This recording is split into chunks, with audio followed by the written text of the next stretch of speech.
At the start of the movie, we are introduced to a young man named Bong. Bong is extremely talented at cooking and is the youngest chef in Blue House, which is the official residence of the South Korean Prime Minister. That evening, Bong learns that the house is throwing a dinner party for a Chinese ambassador. The ambassador is extremely sensitive to fish bone, so Bong is instructed to prepare a delicious fish dish with no bones. Bong heeds their instruction and immediately starts preparing the dish. At nightfall, the dinner is ready and served to the ambassador. Sadly, as soon as the envoy bites the fish, he finds a hook in it. This puts Bong in a serious dilemma as several guards search the mansion to find him. In the following scene, a pair of police officers investigating the incident arrives at Bong's apartment and knocks on his door. Bong knows that he's in trouble, so he tries to escape through the balcony while the officers try their best to catch him. In the process, Bong unfortunately plunges into a pool below, smacking his head on the bottom of the pool. For some reason,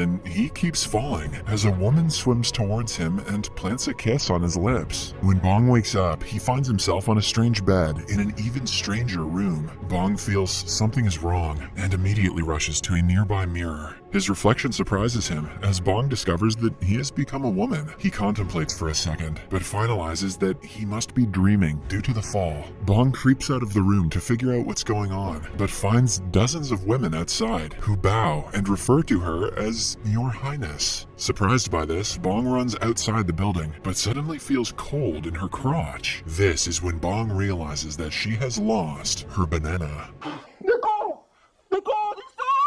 Bong is horrified by this and initially believes that she's been trafficked into a sex change operation. However, when she observes her surroundings, Bong discovers that she time traveled to the past. The realization causes her to go into shock, and she's eventually brought back to the palace. The next day, Bong wakes up and learns her current identity from a maid. It turns out that she time traveled to the Joseon dynasty in the year 1851. Moreover, she now lives inside the body of Kim So-young, a royal ward. To make matters worse, Bong discovers that Kim is scheduled to marry King Cheoljong and become queen in the next few days. The maid also explains that her body was found floating on a lake after an unknown accident occurred. Luckily, the guard found her and brought her back to the palace. Hearing this, Bong theorizes that both him and Kim's spirits must have switched and infers that the ticket back home is the lake. Bong asks the maid to lead him to the lake as he plans to jump in and return to the present. Sadly, her plan to jump takes an unexpected turn as she lands on muddy ground.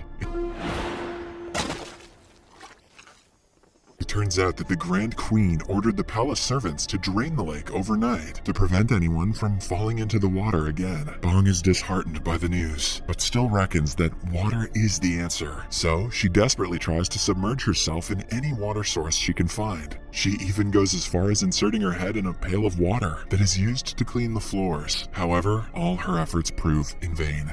A few days later, the wedding day arrives. Bong is unaware of the dynasty's customs, but with the help of her handmaids, manages to complete the required wedding rites. That night, Bong, who is now queen, is invited to the king's chambers to sleep with him. Bong is horrified by the thought and offers the king some alcohol in hopes of him passing out. Fortunately, the king falls to sleep, much to Bong's relief. The following day, Bong wakes up with a hangover and is offered some food. However, she is disgusted by the soggy meal and passes a message to the royal chef to cook ramen instead. The chef is confused by the term, but tries to make the foreign meal based on Bong's instruction. The chef tries multiple times to make the dish, but Bong is dissatisfied with every attempt. The first dish is too healthy, while the subsequent dishes are too bland and spicy. Eventually, the chef becomes upset and gives up.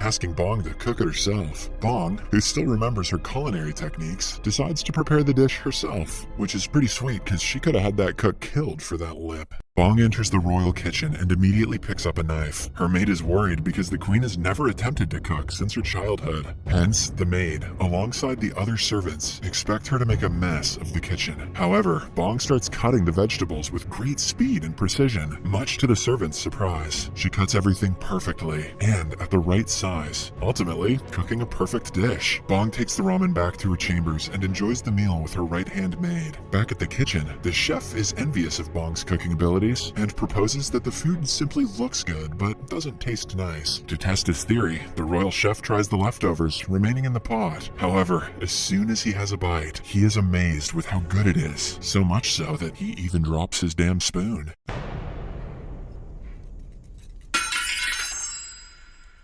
After the eventful encounter, Bong suddenly comes up with an idea. The new queen realizes that she can easily win over the royal family with her culinary skills. The lake was drained by the Grand Queen, so if Bong can please her with some food, she might agree to refill the lake. Bong instantly returns to the kitchen, but the jealous royal chef asserts his authority and refuses to let her inspect the food being served to the Grand Queen. Bong is pissed at this and challenges him to a speed cooking contest. The royal chef initially backs out from the fight, but accepts the challenge after Bong teases him. A servant rings a bell and the contest begins. The head chef takes his knife and viciously cuts a bunch of carrots. However, the queen's hands are faster and quickly cut some cucumbers with ease. After several minutes of cooking, Bong's dish is ready and she is the first to ring the bell, thus winning the contest. The royal chef is upset and argues that though speed is important, taste is the ultimate test of a chef. Confident, Bong agrees and requests the royal cuisine inspector to taste both dishes to see which is better. The inspector is fascinated by Bong's cuisine and declares it is the better dish, prompting her to take charge of the royal kitchen. Bong uses her newly acquired status to her advantage as she analyzes the Grand Queen's meals. Bong discovers from her food choices that the Grand Queen is a picky eater due to her recent development of toothache. Thus, Bong decides to make a meal with a soft texture for the aristocrat. Bong gets to work right away and begins making a potato porridge. First, she pours some milk into the pot and adds the right ingredients as she occasionally tastes the mixture. Then the potatoes are eventually added to the pot, after which the dinner is served with some flour toppings for a cohesive presentation. Bong is pleased with the final product and delivers it to the Grand Queen herself. The queen greatly enjoys the meal, but highlights that the dish is not perfect as it arrived cold. The temperature change is caused by the perfectly mashed potatoes to lump, hence slightly altering the taste. Also, the porridge spilled on the sides of the plate also affected the presentation.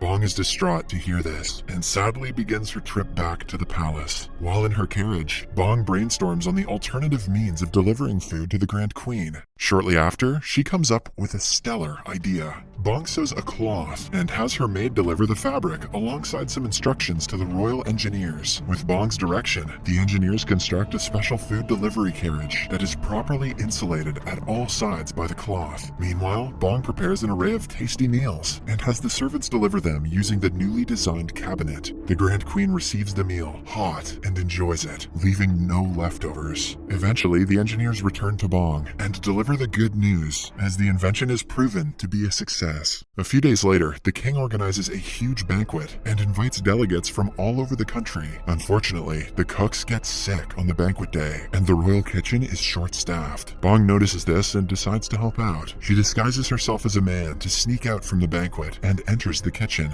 Bong discovers that the pantry is low on ingredients, as the groceries which were meant to be delivered that day didn't make it. With limited resources, Bong has no choice but to get creative. The queen, alongside her housemaids, prepares a simple but unique dish of potatoes. Bong peels and wraps the potato around a stick and deep fries it, making it crisp and crunchy. The guests are initially unhappy when they see the first dish, as they expect something classier for a royal banquet. However, as soon as they try the unique meal, their eyes shine in approval as they marvel at its taste, and thus fast food was born. Bong's second dish is a bit more tasking, as there's no meat in the kitchen. She creatively decides to use beans to make a veggie burger with a tomato relish at the sides. Bong is pleased with her invention and names it McDonald. Inspired by the modern McDonald's itself, the dish, just like the potato serving, is a smash hit as the guests savor the mouth-watering cuisine. For the final meal, Bong creates a classic jelly dessert, but with a twist. She writes special messages on the jelly sticks and calls them fortune jelly, as you get to read your fortune after you're done with the dessert. The guests enjoy the classic jelly and have fun reading their respective fortunes. Despite the initial hiccups, the banquet turns out to be a smash hit, thanks to Bong's cooking.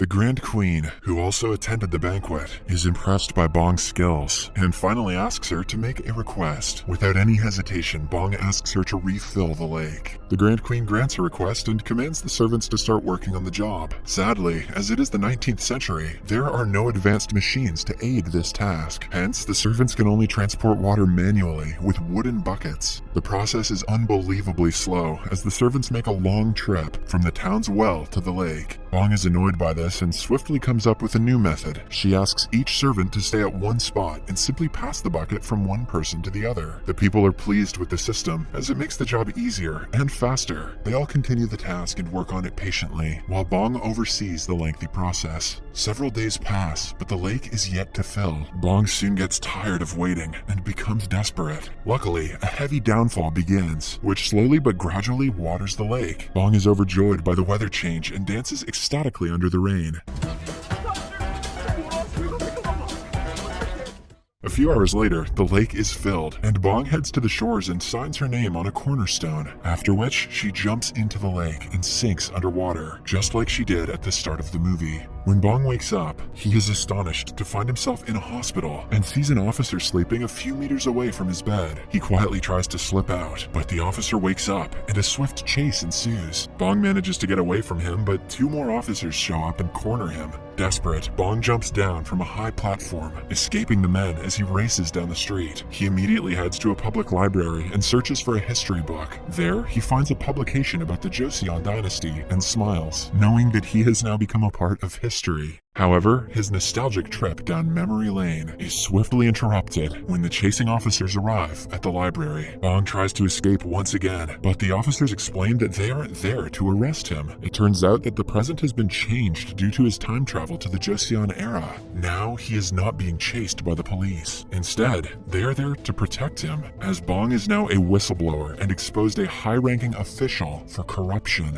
Bong rushes to a nearby computer and searches the web to confirm their claims. Soon after, he discovers that they are telling the truth, as history and the present world has indeed changed. The movie ends with Bong standing on a street as he relays a positive message on how a small change in the past can greatly affect the future. Also, the life lesson that meals are always better with Bong.